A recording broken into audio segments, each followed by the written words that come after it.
wa kullu bid'atin dhalalatin wa dhalalatin fil nar. Ya Rahman wal Khadir Allah Subhanahu wa taala.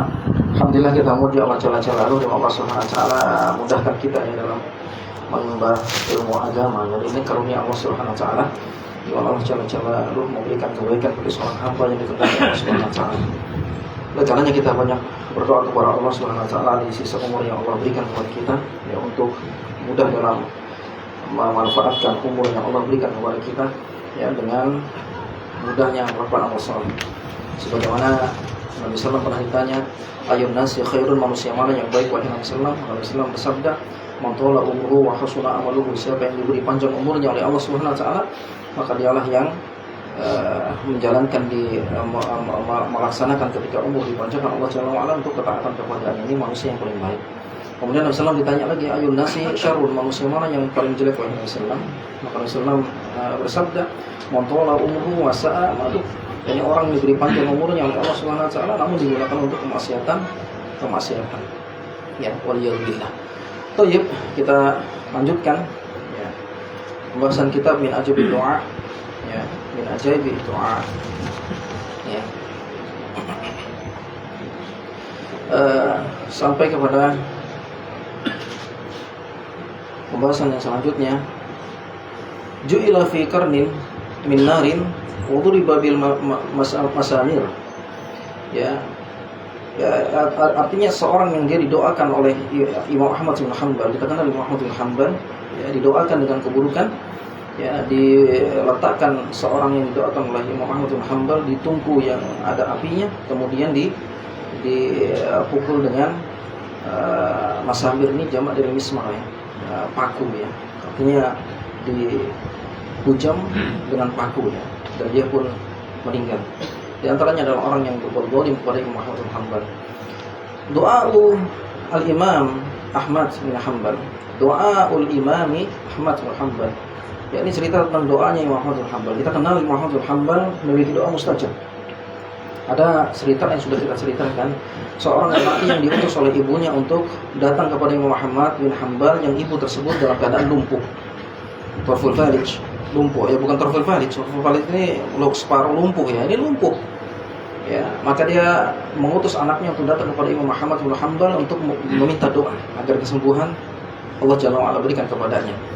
Maka anak tersebut yang taat kepada orang ibunya, dia datang kepada Imam Ahmad bin Hanbal, maka dikatakan dia adalah utusan dari ibunya. Maka apa gerangan tujuan datang kepada dirinya? Ya, ini untuk minta doakan agar ibunya sembuh. Maka Imam Ahmad bin Hanbal marah, yang dia mengatakan, "Kami yang justru ya butuh kepada doa kalian, subhanallah." Ini tawadhu'nya Imam Ahmad bin Hanbal. Namun setelah itu dia pergi, dia berdoa dengan diam-diam. Subhanallah. Dan ini doa mustajab, mendoakan saudaranya dengan doa yang tanpa diketahui oleh orang tersebut.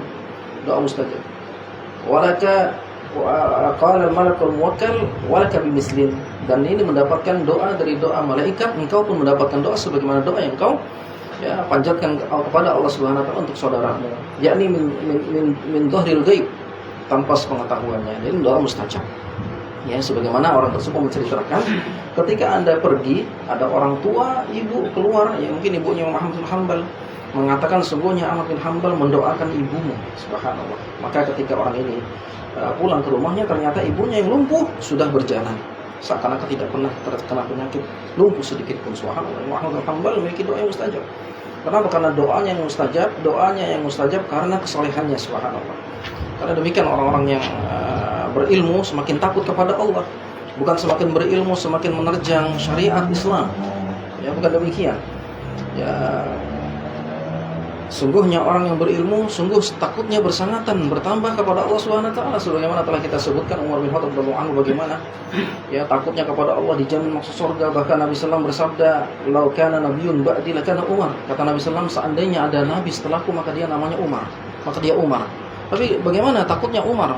Makin berilmu, makin dekat kepada Nabi sallallahu, semakin bertambah ilmunya bersama Nabi sallallahu, semakin takut kepada Allah Subhanahu wa taala.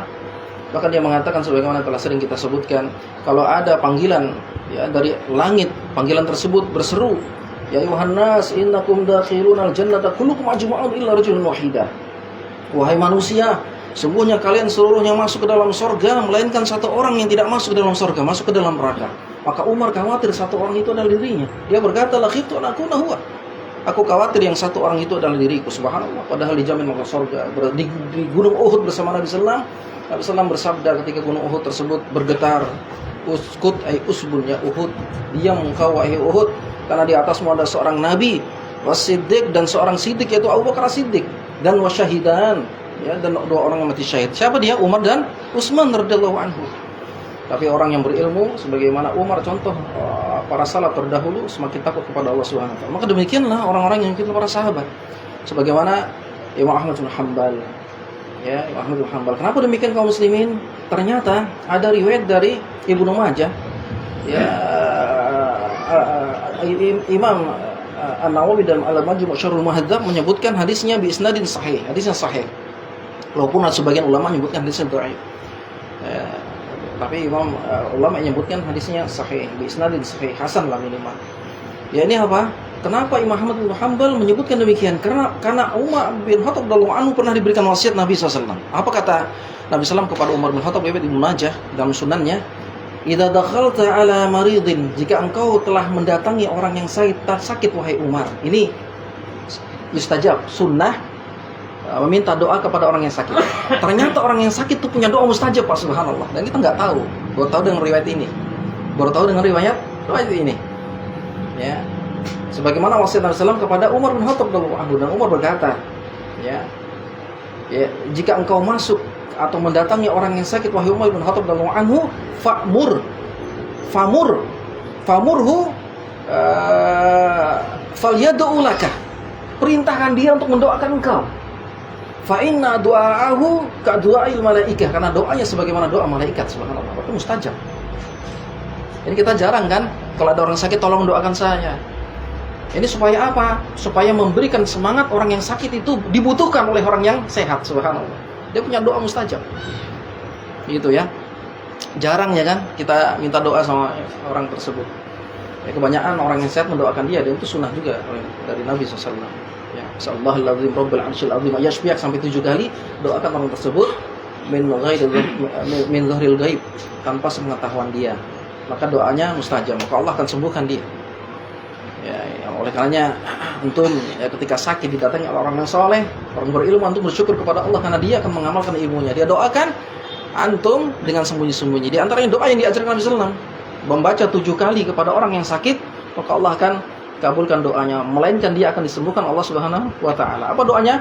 As'alullahal azim Rabbul Arsyil Azim ayyashfiyah. Ini 7 kali dibaca Pak kalau kita datangi orang sakit. Bukan ketawa-ketawa ya kan. Ya, kadang-kadang kita ketawa, cerita masa lalu kan. Datangin orang yang sakit, kita ngobrolin sama orang yang sama-sama datang gitu ya. Ngobrol ya Allah, karena ketawa-ketawa ya, bagaimana dia. Ya, sunnahnya datang orang sakit itu jangan lama-lama Pak, karena dia butuh istirahat. Sebentar aja salah, mana sehat kayak apa gitu. Sehat, doakan, lah pulang. Lihat kondisi lah. Ya, karena kita nggak ingat kok kondisi. Jadi kita lanjutkan. Doa Imam Ahmad bin Hanbal rahimahullahu taala ala Wazir Ibni Zayyad. Ibni Zayyad ini doanya Imam Ahmad bin Hanbal kepada menteri ya yang bernama siapa? Zayyad. Zayyad ini menteri 3 generasi khalifah yang menzolimi Imam Ahmad bin Hanbal ketika fitnah Mu'tazilah. Al-Quran dibilang makhluk. Di antaranya siapa? Banyak Imam Ahmad bin Hanbal itu 3 generasi khalifah menyiksa dia, subhanallah. Dan beliau sabar. Di antaranya apa? Dari keturunan dari apa? Khalifah Abbasiyah. Khalifah Abbasiyah ini khalifah yang telah menjatuhkan Bani Umayyah. Khalifah Bani Umayyah, keturunan Muawiyah bin Abi Sufyan. Ya, Muawiyah bin Abi Sufyan keturunannya, dan habis hancur dengan diganti dengan Bani Abbasiyah, Khalifah Abbasiyah. Khalifah Abbasiyah di antaranya siapa? Yang hidup di zaman Ahmad bin Hanbal yang menyiksa dia dengan fitnah Mu'tazilah, yakni Al-Ma'mun. Dia adalah semua keturunan Harun ar-Rasyid. Generasi Abbasiyah jaya keislaman ketika zamannya Harun ar-Rasyid. Dia ahlu sunnah, subhanallah. Cuman anak-anaknya belum tentu paham sunnah. Ini hidayah milik Allah Subhanahu wa taala ya. Kemudian ketika Harun ar-Rasyid ya rahimahullahu taala meninggal, maka diganti oleh anaknya Al-Amin. Al-Amin tidak terpengaruh dengan apa? Fitnah Mu'tazilah. Fitnah Mu'tazilah tuh yang paling tren, yang paling masyhur adalah manzilatun baina manzilatain. Satu di antara dua tempat. Jadi pelaku dosa besar tidak dia kafirkan. Dia tetap muslim tapi di neraka selama-lamanya. Mirip-mirip seperti Khawarij. Kalau Khawarij mengatakan apa? Pelaku dosa besar itu kafir di dunia, kekal di neraka selama-lamanya. Ya, kalau Mu'tazilah tidak, tetap muslim tapi di neraka selama-lamanya. Makanya manzilatun baina manzilatain, satu di antara dua tempat dia. Ini kaidah Mu'tazilah. Ya, Mu'tazilah. Ketika Al-Amin, anaknya Harun Ar-Rasyid meninggal dan dia tidak terfitnah dengan pemahaman Mu'tazilah, maka diganti dengan Al-Ma'mun.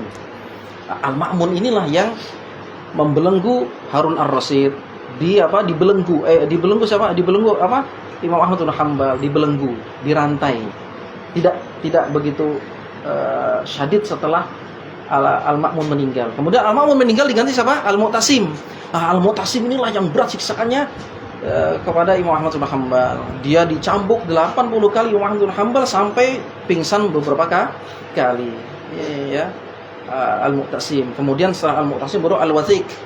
Al-Wathiq juga sama, tapi siksaannya terfitnah Mu'tazilah, siksaannya kepada Imam Ahmad bin Hanbal lebih halus, yaitu apa? Dia dipenjarakan rumahan dan tidak boleh mengajarkan ilmu, diam aja. Ini lebih ringan. Kemudian baru Al-Mutawakkil. Nah, Mutawakkil baru apa? Membebaskan Imam Ahmad bin Hanbal, mengagungkan Imam Ahmad bin Hanbal, mengajarkan sunnah sekehendaknya. Subhanallah. Ini di 3 periode, yang keempatnya bebas dari Imam Ahmad bin Hanbal. Dan Al-Wazir ini hidup di apa? 3 generasi khalifah. Siapa dia? Al-Mu'tasim, Al-Ma'munda, Al-Mu'tasim. Kemudian apa? Al-Wathiq baru Al-Mutawakkil. Ya, tapi sudah generasi sebelumnya yang telah terfitnah Mu'tazilah. Dan ini doakan keburukan oleh Imam Ahmad bin Hanbal. Apa doanya? Apa doanya kepada Allah Subhanahu wa taala? Fasallallahu alaihi min man akhadahu faja'alahu fi qurnin min narin. Ya. Maka Allah Subhanahu wa taala mengijabahi doanya Imam Ahmad bin Hanbal, dia diletakkan di tungku yang panas, ya, yang dari api, wa duriba al-masamir fi ra'sihi. Kemudian apa? Dipakulah kepalanya dengan dengan paku. Subhanallah. Meninggallah Al-Wazir. Ini mustajabnya doa orang yang dijolimi, subhanallah. Makanya Nabi sallallahu alaihi wasallam bersabda, wattaqu da'watal madlum. Hati-hatilah kalian terkena dari doanya orang yang dizolimi, ya. Imam Ahmad bin Hanbal luar biasa di atas sunnah Nabi sallallahu alaihi wasallam. Bahkan antum pernah dengar cerita bagaimana cerita yang diceritakan dalam Tabaqat Al-Hanabilah lil Qadi Abi Husain. Diceritakan bagaimana Imam Ahmad bin Hanbal saking solehnya dia, tawaduknya dia, taatnya dia kepada Allah Subhanahu wa taala, ketika dia, ya, ada orang atau khalifah, yaitu Khalifah Al-Mutawakkil, meminta bantuan untuk meruqyah, saat itu dia dalam mengajarkan manusia, ya, dia apa? Dia memerintahkan kepada orang utusan Al-Wakil untuk membawakan sandalnya. Kita kenal dengan ruqyah dengan sandal, ya, tapi kan cuma ikut-ikutan. Oke, ini sandal. Kita ceritakan bagaimana cerita tersebut. Ja'a fi kitabi Tabaqat Al-Hanabilah lil Qadi Abi Husain ibni Abi Ya'la Al-Farra. Diceritakan dalam kitab Tabaqat Hanabilah lil Qadi oleh Qadi Abi Husain Abi Ya'la Al-Farra, anna al-Imam Ahmad ibn Hanbal kana yajlisu fi majlisihi fa anfada ilaihi al-Khalifah Al-Abbas Al-Mutawakkil sahiban lahu yu'allimuhu anna jariyata, ya, biha syar'un. Maka ketika Imam Ahmad bin Hanbal berada di satu masjid Imam Ahmad bin Hanbal mengajarkan ilmu, maka datanglah perwakilan khalifah, presiden. Ada perwakilannya mendatangi Imam Ahmad bin Hanbal, yang dia mengabarkan bahwasanya ada seorang yang kesurupan jin. Subhanallah. Ini kita bercerita tentang bagaimana jin pun, ya, takut kepada orang yang taat kepada Allah. Makanya ketika ada seseorang yang dia meruqyah, membaca Al-Quran atau dia azan, ada jin yang berkata, stop, belum waktunya sholat. Gitu, ya. Atau dia membaca Al-Quran bahkan disambung oleh jin tersebut, karena itu kurang taatnya kita kepada Allah, karena mungkin maksiat kita kepada Allah. Bagaimana cerita orang soleh, ya, Allah Subhanahu wa taala memberikan karamah kepada orang tersebut, sehingga jin yang bermaksiat kepada Allah menyerupi manusia pun takut kepada dirinya. Ya, namun jarang orang yang demikian, ya, gampang meruqyah, gampang, jarang, ya, biasanya nggak mau dia. Ya, karena takutnya datangnya pujian manusia dan menimbulkan riya dan nanti jadi sebagaimana iblis karena sombong. Ini yang ditakut oleh para ulama. Ya, namun dia terkadang mendoakan tanpa dipengaruhi orang tersebut. Doa di belakangnya. Yang kena kesurupan jinnya, maka wasalahu ayyadu Allah laha bil afiyah, maka dia memohon ya wakil tersebut perintah dari Khalifah al-Mutawakkil untuk mendoakan orang tersebut, seorang wanita ya. Maka fa akhrajalahu Ahmad na'lai ya khashbin bishirakin min khusin lil wudu fadafa'ahu ila sahibin lahu. Maka dia pun Imam Ahmad bin Hanbal karena dia sibuk mengajar hadis ya, karena terkenal dengan ulama hadis ya, maka dia pun memberikan sandal yang terbuat dari khashab. Khashab itu sandal terbuat dari kayu, Pak. Bukan kayak sandal kita. Sandal kita ini untuk empuk ya di kaki. Ini sandal zaman dahulu terbuat dari kayu ya. Bisyirakin min khusin. Ya, bisyirakin yang ada talinya. Min khusin itu tali yang terbuat dari khusin itu apa ya? Daun kurma. Jadi sandal yang terbuat dari daun kurma, subhanallah. Ya. Lil wudu yang dia biasa gunakan untuk berwudu Imam Ahmad bin Hanbal. Jadi sandalnya ini dipakai untuk berwudu, subhanallah. Ya. Fadafa'ahu ila sahibin lahu, maka dia berikan kepada wakil dari presiden tersebut, dari khalifah tersebut. Karena dia sibuk ya, dia sibuk. Wa qala lahu, dan dia berkata kepada wakil khalifah tersebut, imdi ila dari amiril mu'minin wa tajlisu 'inda ra'sil jariyah wa taqulu lahu ya'ni al-jin. Qala laka Ahmad ayyuma ahabbu ilaika takhruj min hadhihi al-jariyah aw tasfa' bi hadhihi an-na'l sab'in. Katakan sama jin tersebut, kata Imam Ahmad bin Hanbal ya, pergi ke rumahnya Amirul Mukminin, duduk di samping kepala seorang wanita yang kesurupan jin tersebut, duduk di sampingnya, dan katakan kepada jin tersebut, qala laka Ahmad, Imam Ahmad berkata untukmu. Luar biasa orang berilmu ya. Katakan sama jin tersebut, Imam Ahmad mengatakan kepadamu, apa kata-katanya? Ayyuma ahabbu ilaika takhruj min hadhihi al-jariyah, engkau memiliki dua pilihan. Engkau keluar dari wanita ini, dari jasadnya wanita ini, aw tasfa bi hadhihi an-na'al sab'in, atau dipukul. Tasfa itu latoma ditempeleng, atau mau ditempeleng dengan apa? Dipukul dengan sandal ini sebanyak 70 kali. Dua pilihan, keluar dengan sukarela atau dipukul dengan sandal ini. Kata Imam Ahmad bin Hanbal, katakan sama orang tersebut. Biasa, antum berani gini Pak, jangan. Jadi kira antum wali lagi. Jadi banyak orang datang. Ya. Maka apa kaum muslimin subhanahu wa ta'ala? Famadu ilaihi, dia pun pergi memenuhi perintahnya Imam Ahmad bin Hanbal. Wa qala lahu misla ma qala al-Imam Ahmad. Dia pun mengatakan sebagaimana persis ya perintah Imam Ahmad kepada sang jariyah yang kesurupan jin. Wa qala lahu al-Marid ya, famadu ilaihi wa qala lahu misla ma qala al-Imam Ahmad fa qala lahu al-Marid ada lisani al-jariyah. Maka dia pun mengatakan kepada jin tersebut ya, maka jin tersebut berkata apa? As-sam'u wa ta'ah. Aku dengar, aku taat, subhanallah. Aku dengar, aku taat. Ya. Lau amarna Ahmad alla nuqim bil Iraq ma aqamna bihi. Kalau seandainya Imam Ahmad bin Hanbal mengatakan tidak boleh Anda pergi selama-lamanya dari Irak, aku akan pergi selama-lamanya dari Irak. Aku tidak pernah kembali, kata jin tersebut. Ya. Innahu ata Allah, karena sesungguhnya dia mentaati Allah. Jin tahu ya kalau dia taat kepada Allah Subhanahu wa taala. Wa man ata Allah ata'ahu kullu syai', maka siapa yang mentaati Allah Subhanahu wa taala maka taat kepadanya. Ya. Wa kharaja minal jariyati wa hadaha wa razaqat auladan. Maka keluarlah jin tersebut dari wanita yang kesurupan. Kemudian setelah beberapa tahun wanita tersebut diberikan rezeki Allah Subhanahu wa taala beberapa anak. Punya anak, enggak pernah kesurupan jin lagi. Ya. Falamma mata Ahmad awadaha al-Marid. Ketika Imam Ahmad bin Hanbal meninggal, maka kembali lagi jin tersebut menyerupi wanita tersebut. Makanya ini kalau ada wanita, ya misalnya ada wanita kesurupan jin ya, minta kesurupan jin, kita nggak minta waliyadzubillah ya. Berarti di jin itu sudah tahu jalan masuknya Pak, maka harus dijaga. Makanya kalau ada orang yang menginstal atau dukun ya untuk mensihir seseorang, itu biasanya diambil dari apa? Dari pakaiannya. Itu untuk signal agar dikenalkan alamat orang ini tujuannya. Tadinya asalnya jin nggak kenal sama kita. Kalau mensihir gitu ya, maka dengan rambut antum, ya kan? Makanya jangan sembarangan antum buang-buang rambut. Kalau untuk mencukur ya sudah itu sudah campur kan, nggak tahu rambutnya siapa ya, itu bagus juga sih. Maksudnya kalau antum misalnya depan rumah gitu ya, kalau bisa antum ambil ke depan rumah antum ambil, buang di sampahnya antum, masukkan pesek kan nggak kelihatan. Jangan depan rumah. Ini media sihir. Jadi kalau sudah dikasih sama jin ini diberitahu signal, oh ini tanda-tandanya, maka kok jin sudah kenal orangnya orang itu dengan tanda-tanda ini, signalnya itu, maka dia ikutin antum, ikutin terus. Begitu antum lalai, karena manusia kan tempatnya khotoon nisyan ya kan, lalai dari zikir, lupa, haid dan yang lainnya, masuk dulu.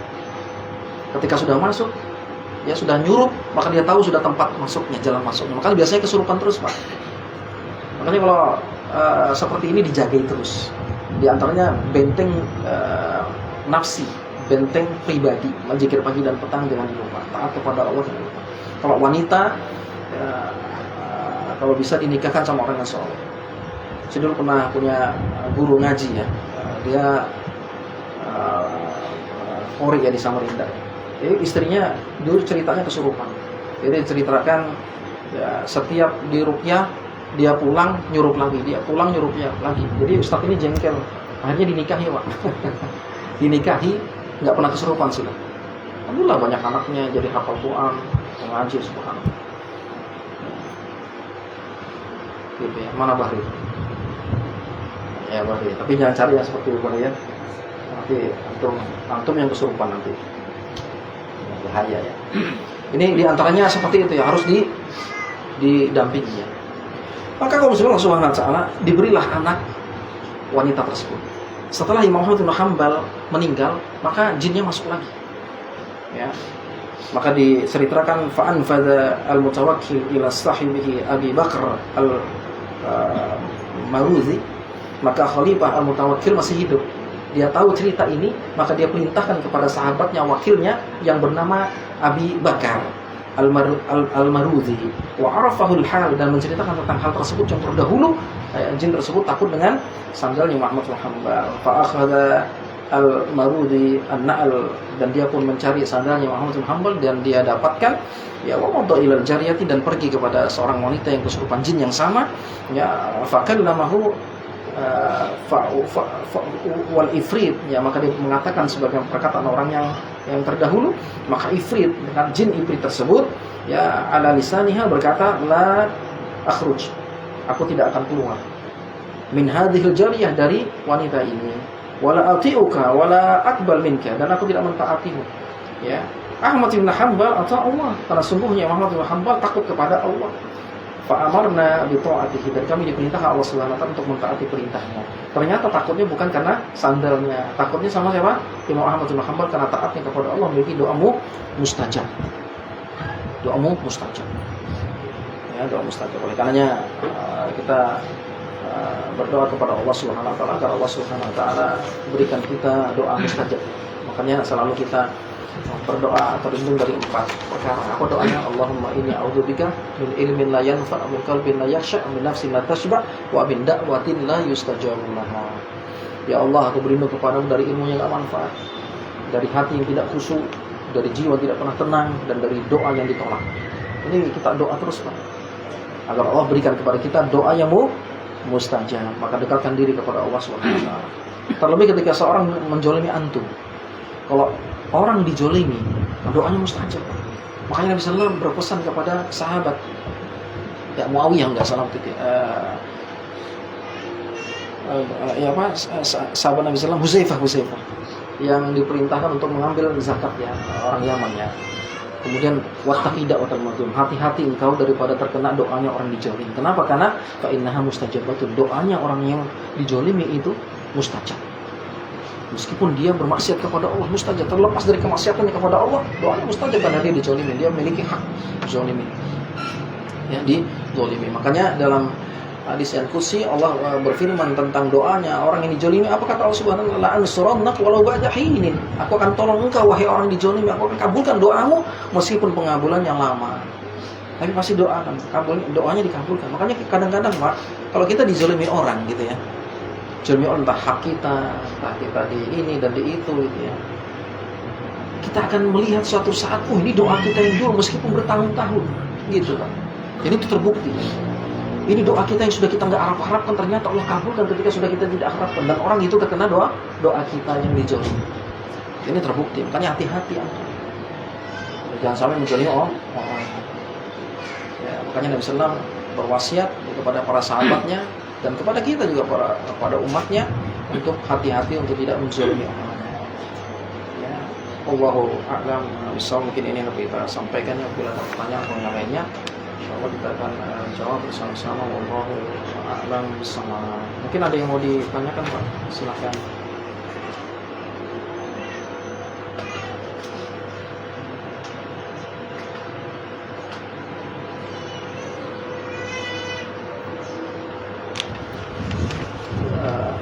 Kita menunggu waktu ya sambil kita break lah. Majelis subhanallahi wa bihamdihi asyhadu an la ilaha illa anta astaghfiruka wa atubu ilaik. Assalamualaikum warahmatullahi wabarakatuh.